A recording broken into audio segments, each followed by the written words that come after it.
couple of minutes. Thank you. We're on. Can you hear me? Yeah. Okay. Thank you everyone for being here today. I greatly appreciate it. As Don said, I'm Deb Volkus. I live at 11 Sound Point Court in North Point. I almost forgot where I live. I've been gone for 2 months. I've gone to Europe and I just got back. But it's wonderful to be here. For those of you who don't know me, and I feel so lucky because I feel like I know most of the folks in this room, which is a wonderful feeling when you're standing in front of a group of people. And if I haven't met you yet, I really look forward to meeting you. I am running for the board of directors for the AIPCA. I am not running from anything. For those of you who don't know, I moved here 2 years ago with my husband Chris, who's sitting in the last row. The first time I came here to the plantation was about 8 years ago when my parents, Bob and Nancy Jewell, moved to Osprey Village. Love Osprey, love the plantation, we loved it so much. My husband actually wanted to move to Osprey, but I said, I'm just not quite American. I thought my parents should have their own space, so we bought our own house. And we've been here for 2 years. I've loved every minute. I will say that we'd only been here about 2 weeks when there was a town hall meeting, and I was really excited that there was a town hall meeting, that there was communication going on the plantation. So the first thing we did after we unpacked some of our boxes was go to the town hall meeting. And at that meeting, we were told that a decision had been made to charge a vendor access fee. And that there wouldn't be any questions about it, that they were going to tell us how it was going to be implemented. Well, I was brand new, I knew nothing. And so I stood up and I gave my name and I said, I'm new here, but I've never lived anywhere where we charge people to come to work for us at our house. So could you tell me what the problem is that we're trying to solve by charging this fee? And I really didn't get an answer to that question. But it was a really interesting introduction to the plantation. And to be quite candid, I'm sorry to tell the real estate folks in the room, but if I had known that that was the kind of thing that occurred here on the plantation, I'm really not sure I would have made the decision to move here. But the fact is, we had made the decision, and we were very committed to being here. And I'm still loving every minute, and I intend to love every minute. And I intend to do everything I can to make sure that everybody else who lives here loves every minute of living here. For those of you who don't know and haven't already figured it out, I'm a very people-oriented person. I care what you have to say. I care what you think. I'd love to hear from you. You can ask me all the questions you want. I'm an open book. For those of you who don't know, I do write for South Highland Living magazine, and you can see about everything I do. I write about my parents, and I write about our trips. And so there's nothing that I will skirt, no issue that I won't address.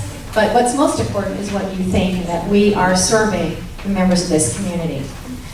Aside from that, you can read about my biography online. It's all posted.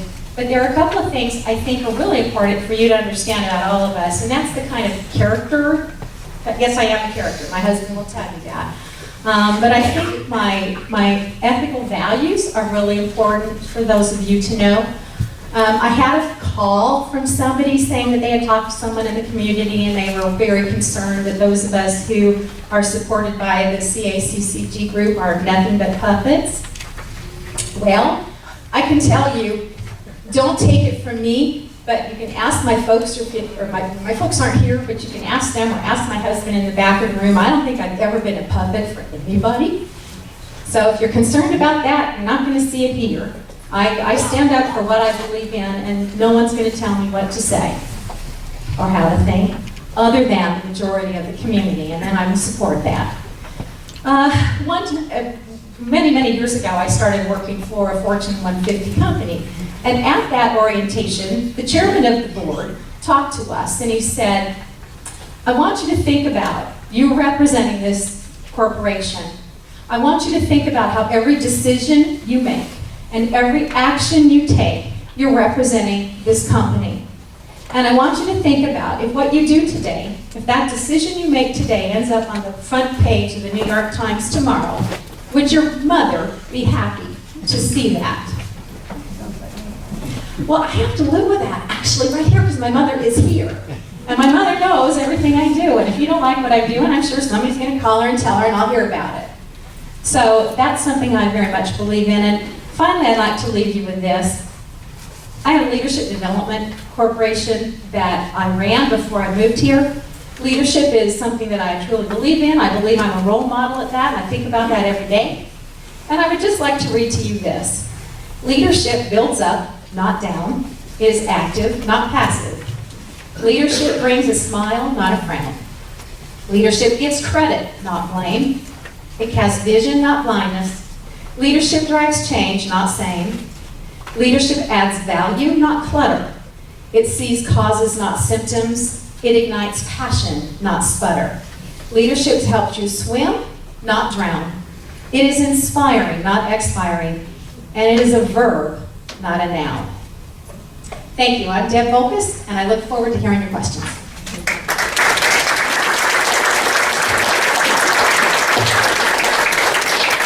Our next speaker will be Jan Bates Jones. Thank you very much, John, and I want to thank you all very much for coming. It's a beautiful day out there. We all live in paradise, and for you to come here means a lot, and I really, really appreciate it. I am Jan Bates. My husband Lloyd is back there, Lloyd Jones. Wave your hand, Lloyd. There you go. And we came, the first time I came to Plantation was in 2005 for a business meeting, stayed in the old hotel. Now, I went to Florida State. Don't hold that against me, I loved it. I'm Knowles all the way. And this is the first place I've lived all over the world that realized that it was so much like Florida State, Tallahassee, the environment, the ocean, the marsh. I loved it. 2 years later, my husband's from Seattle. So we came down on a little mini vacation, stayed at the old hotel in 2007. He bought the condo. He loved it. And he said, well, it's not so hot here. We've got an ocean breeze. It's not so bad. Now, he complains about the humidity every August. And we usually try to go to Seattle if I don't break my ankle, but we're going in a couple of weeks to go see two great grandsons that have just been born over the summer. But we loved it here. And we loved the ambiance of the marshes and the ocean. And I didn't need any amenities. The ecology was amenities enough for me. The Spanish moss hanging down, the walking the dogs every morning. So anyway, after graduating from Florida State, I ended up in Alaska with a second lieutenant in the Army, who, as far as I know, is still up there. Lloyd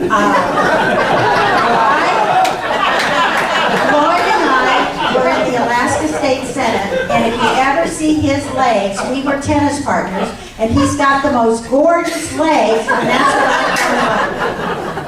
So Lloyd and I have been married 22 years, and I inherited from him 3 adult children, 4 grandchildren, and just this summer 2 great-grandsons that we're going to see in 2 weeks. So I'm all excited about that. And they welcome me with open arms.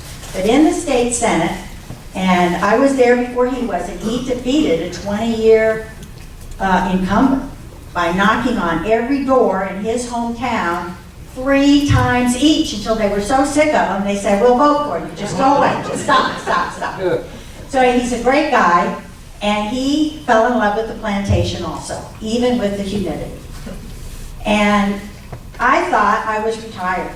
I mean, I was in the Alaska State Senate.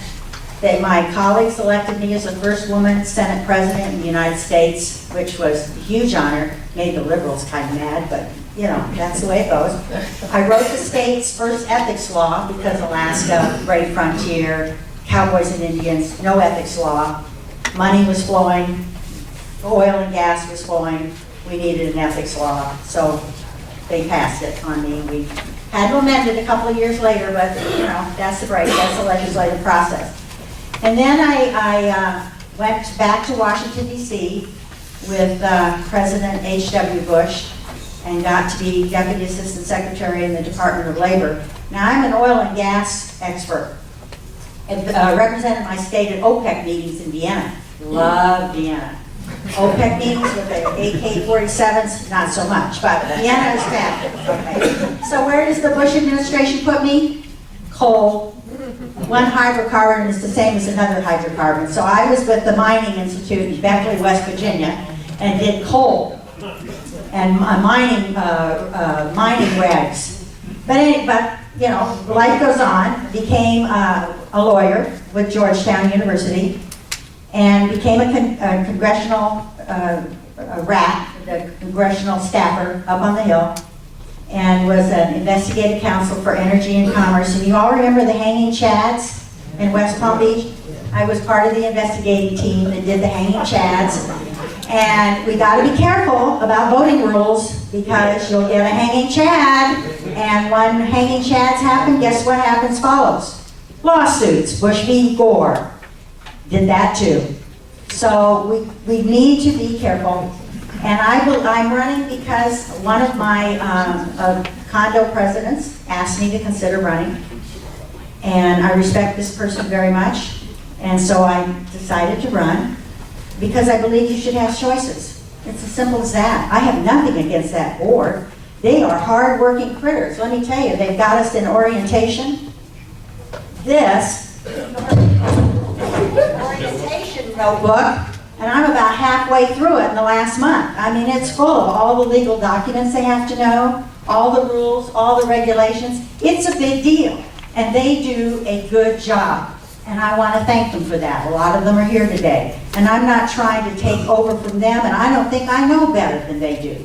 But I think you have a choice as to who you want to represent you. I also believe strongly in that MOA. You know, on January 31st, 2013, there was a memorandum of agreement signed between the three entities that govern the plantation: the club, the OMNI, and the AIPCA. And they have the rules, they spell out what each entity can do. And I believe in that. And they reaffirmed it. The board just reaffirmed it on January 13th, 2015. No duplicate services. I mean, it says it in it. It defines what people are supposed to do in there. So anyway, I've talked enough. It's Phil's turn, if we can wake him up over there. And I look forward to your questions, and hope I can answer them. Thank you so very much. Phil? The first one is, we have people standing in the back, and like the priest always does, please come up and take a seat, enjoy yourself. It might be a long meeting, you never know. I doubt it. Two is, let's see, Mac, would there be any way, Mac, would there be any way that you could see if we could turn the heat down just a little? Sure. It's the first time I've ever had a coat on, so and with that, excuse me. With that, I'd now like to introduce Phil. It's really a lot of fun going after these two ladies. I thought, listen, this act could go the day before when nobody's here. What a resume they present to you, and I've gotten to know them over the past a few months, and two really, really capable ladies, and it's a pleasure for me to be associated with them. Maybe. Anyway, I'm Phil Patton. I know of many of you folks, and Barb and I first came here in the late 1990s, and we visited the island and then became long-term renters here.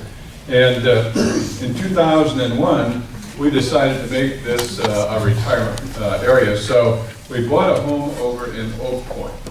Then in 2004, I retired, and we built our current residence on Long Point Drive, right around the corner from Oak Point. So we've been a resident here for a good long time, and have always enjoyed being here and the beauty of the place. But I got to tell you, you know, you mentioned it looked like Tallahassee. This really doesn't look like East Lansing, you know what I mean? Barbara and I both went to Michigan State University and met there 52 years ago. Been married for 51 years, and you know, like so many of you have said, where does the time go? And after graduation, I went to work for Pontiac Motor Division, and was employed there as a clerk. And then from a clerk, I went to the customer relations desk. Now, I really think that I was moved there because when someone called in with a complaint, I could talk them to death, you know, and so well, I'm sure that was the reason for that. I went from there to my active duty obligation with the Army for the 6 months, and when I got back, I was made a service auditor, then a service rep in Detroit. I had the largest service district in the country, you know, watching after the morning claims and being sure that, you know, we didn't pay any money we didn't have to do. You know, that's why I couldn't go to work for the government, you know. I didn't want anybody spending money they shouldn't have to spend. But anyway, from there I went to a service representative in mid-Michigan, calling on 28 dealers dealing with business and sales. And then from there, I was approached by a couple of dealers who wanted to find a place and start a new dealership. And so we did that in a town of Napoleon, Ohio. Everybody raise their hand who's been there. Okay. You're kidding! You're kidding me! Did I sell you anything while you were there? But anyway, we started, we bought a field from a farmer, and we built a building, and we were there for 32 years before retirement, selling Pontiac, Buick, Cadillac, and GMC truck. I really, really loved the business and the action of the business so much, and so retirement was a little bit of a setback for me in terms of activity, and so at that point we started volunteer work, and you know, it's on my resume someplace, but we have volunteered from Take Stock in Children, which I'm still a volunteer for that, mentoring my 6th student here. Barb and I do a lot of work at the Boys and Girls Club. I've been a docent at the museum. For 4.5 years, I worked as patient escort at the Mayo Clinic, and then in the afternoons on the Thursdays that I was there, I had the privilege of visiting veterans who were in the hospital. And so, anybody here a World War II veteran? Maybe not. Okay. Well, I got to tell you, I had the privilege of talking with I always came out of there feeling really, really good about the opportunity that they had given me to do that. And so that was a wonderful experience. And so we did that for a while. Unfortunately, I was off campus an awful lot, so I didn't have the opportunity to volunteer for quite as many things here as I'd like to. We served on a couple of committees at the Plantation Chapel, and those were very rewarding, and I know we have a lot of chapel members here. And so this is my first opportunity to be involved in running for something here on the Plantation. I served on many boards, committees, dealer council for General Motors, advertising association president, and so there was an awful lot of those things that mean absolutely nothing to you, but at the time they meant something to us, and so we hope we did some good there. But anyway, being involved with this has been a little bit of a different experience than what I've ever had before, and I have said to many of my friends that I hope when this thing is all done, that we could still be friends, because we're probably polar opposites on what our feeling is about this. Now, I would like to stress one thing that I have done, and I would apologize for. In some of the references we've made, we have referred to the board, and not specifically the board's decisions. And I think that's a great distinction, a poor distinction, because I'm sure that on many of the decisions that I disagree with that the board has made, that there was dissent in there. And so painting everybody with the same brush is really an unfair thing. And I feel bad. I think that I didn't really mean to do that, but I have inadvertently done that. I also had a friend tell me that we could still be friends as long as I didn't lie, and that I had lied at a board meeting that I went to. And I got to honestly tell you, I don't remember what I said in response to what he said. And you know, in my business, I only had one rule for the employees, and that rule was that you can't lie. And so I feel bad that him and I haven't had the opportunity to speak of that. But hopefully we will after this meeting is over, because I really revere his friendship. So with that, we're going to turn this over to questioning, and thank you all for being here. Appreciate it.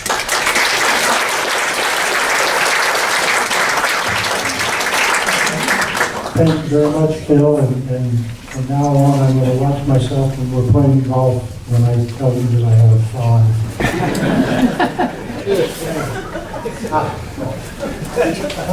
Oh, yeah. Bob Packer is another candidate who is running. I'm sorry, Jeff Packer. Good. Jeff Packer is another candidate who is running for office who was unable to be here today. But he asked if it would be all right if he had a letter written that he had written, and he would like to have it read, and Lynn Rion has accepted that vast responsibility. So here she is. Thank you, Don. Hello, everybody. Jeff Packer has written some remarks here, and I have to say that I'm more than happy to read them for you.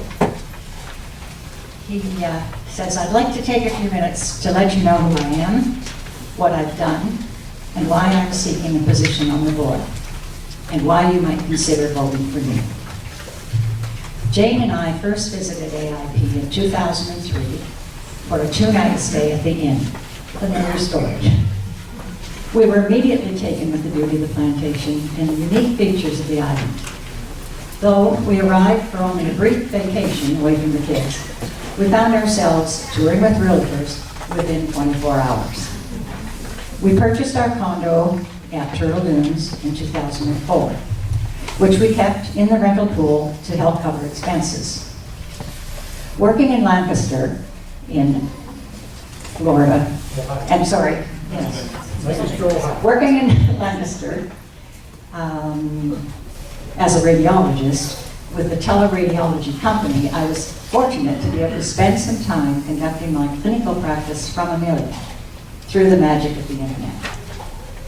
We have 3 children, and when our youngest left for college in 2011, we decided it was time to sell our Pennsylvania house and become full-time Amelia Island residents. We share our current home on Beach Walker with 2 shelties and 3 red-footed tortoises. Having retired from medicine last year, I now have the time necessary to commit to board service. How have I served the plantation community? We've been AIP property owners for 12 years, and I have been actively involved in AIP activities for the last 9. I've worn a number of different hats during this period, providing me with insights into issues facing our community from various perspectives.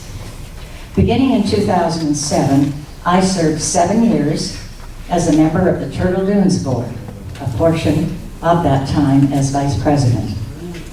And for 5 of those Turtle Dunes representatives to the Dunes Club Community Association. This was where I learned about Jeff's special talents. In 2008, I partnered with Dunes Club Villas President Rory Martin to co-chair the Dunes Community Development Review Committee to review plans for a multi-unit condo hotel adjacent to Turtle Dunes and DCB, which threatened the beauty and the serenity of the area. Discovering irregularities in the developer's application led to a multi-year fight and ultimately, with community support and legal intervention, defeat of the project. And I know many of you in this room are aware of that. In 2012 and 2013, I served on the board of the Plantation Advisory Group, PAG, under President Norm Ledwin. Served the AIP community for years as an independent voice, providing information for review and raising issues for discussion in a respectful and objective manner. In 2012, OMNI canceled its lease on the Dunes Club pool. The developer owning the property abandoned responsibility for maintenance, resulting in an eyesore and safety hazard. Most affected were Sea and Turtle Dunes, the owners, and Airpo as renters or selling units. Either building almost became impossible, well remembered. After consultation with AIPCA and DCCA, Sea and Turtle Dunes elected to negotiate purchase of that pool. John Byers, and Jeff teamed as chief negotiators on that project, and after protracted negotiations and costly repairs, a renovated pool opened in 2013 as Sea Turtle Pool Inc., jointly owned by the two associations, and I served on the Sea Turtle Pool Board during that inaugural. That I, of course, is Jeff. For the past 2 years, I've served on AIEC's, the Club's Enrichment Committee, under Chairman Bill Amos. I partnered with Deb Focus to expand music appreciation events for club members. And together we created the Magic of Music series, which has been very well received. Since 2014, I've served in 2 roles for AIPCA. As a member of the Community Redevelopment Task Force, our group, led by Deb Mitchell, gathered and presented information on redevelopment efforts by comparable regional communities. For the past 2 years, I have also served on the AIPCA Community Standards Committee under Chairman John Taylor. Why vote for me, he says. Keeping all community members informed and engaged on issues and board actions is a challenge. Since a majority are part-time restaurant residents and with rare opportunities to attend AIPCA meetings and forums. This is especially true for condominium owners, with only 12% likely to be year-round residents. This is a real issue. Those are my words, sorry. Having worked in teleradiology, I know that today's technology allows for effective meeting participation from remote locations. I've met with our communications committee and will help implement upcoming improvements in this area. From my years as a non-resident condo board member and hearing concerns raised in recent months, I believe AIPCA can do a better job of interfacing with condominium boards and their owners. Sharing my ideas with the IPCA's board led to a creation of a new position, condo liaison, which was approved at last month's board meeting, providing COAs and HOAs this direct channel of access to the AIPCA board should improve communication and dialogue and better serve the needs of this portion of our community. Every day I am on the island, there is at least one moment. It might be while walking on the beach, biking through our forest canopy, or having lunch at the club overlooking the ocean and dunes, that I need to stop and remind myself how truly blessed we are to live in this paradise. AIPCA's beauty is natural,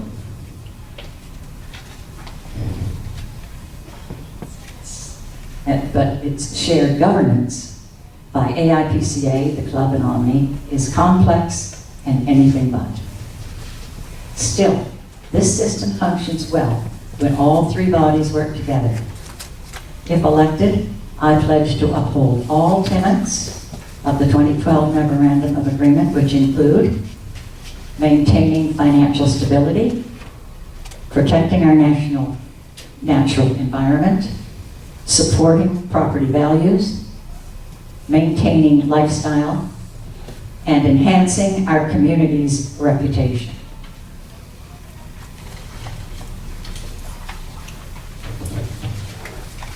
And finally, he says, why do I wish to serve on the AIPCA board? Board service can be a thankless, time-consuming, and it can be difficult. And it certainly doesn't pay very well. Why would I want the job? Well, Jane and I have set down roots here, and we love this place. We both knew there was something magical about this island and this community the first time we set foot here. And I don't plan to ever leave, unless it's in a box, and I sure hope that's a long way off, says he. There are important decisions to be made in these coming years, and that will strongly influence the future course of our 40-year-old community. As we face those decisions, I'd like to do my part to promote open, constructive dialogue. Decades of working in radiology have taught me that facts and opinions are both important in reaching a correct diagnosis. I've also learned that it's important not to confuse the two. We should not be afraid to look at facts as they exist, both within and outside our gates. Equally important, the opinions of all community members need to be taken into account. Beyond our beautiful environment, our people represent AIPCA's most valuable asset. There is tremendous talent here. Our most important task as a community is to reduce rancor and get this talent back to working together for our mutual good. The Revitalization Renewal Process Committee is a good start, providing a framework for evaluating new ideas. Airing of differing opinions is essential to arrive at the best possible decisions for our community's long-term health. But for such exchanges to be productive rather than destructive requires consensus. I believe my record thus far shows that I'm that type of individual, but please don't take my word for it, he says. Check with some of the folks I've worked with over the years and continue to work with and ask what they think. It's taken a lot of hard work by many people over the years, some of whom are in this room today, to guide the plantation through challenging times to where we are presently. In February, you'll be asked to select several individuals to fill vacancies on the AIPCA board. When deciding how to vote, I hope you will consider each candidate based on their history of community involvement and the range of their experiences, the results they've achieved, and their ability to devote the time necessary for service. I hope that you will find me worthy of your support. I would consider it a privilege to serve you as an AIPCA board member. I'm sorry that I'm unable to be with you in person and participate in today's Q&A, as I truly value dialogue as the best way for folks to share their views. He will be attending upcoming AIPCA candidate coffees on 11/20 and 12/11. It's prior to the AIPCA board meeting at the POC, and look forward to speaking with some of you. Thank you for listening, and thanks again to the forum's organizers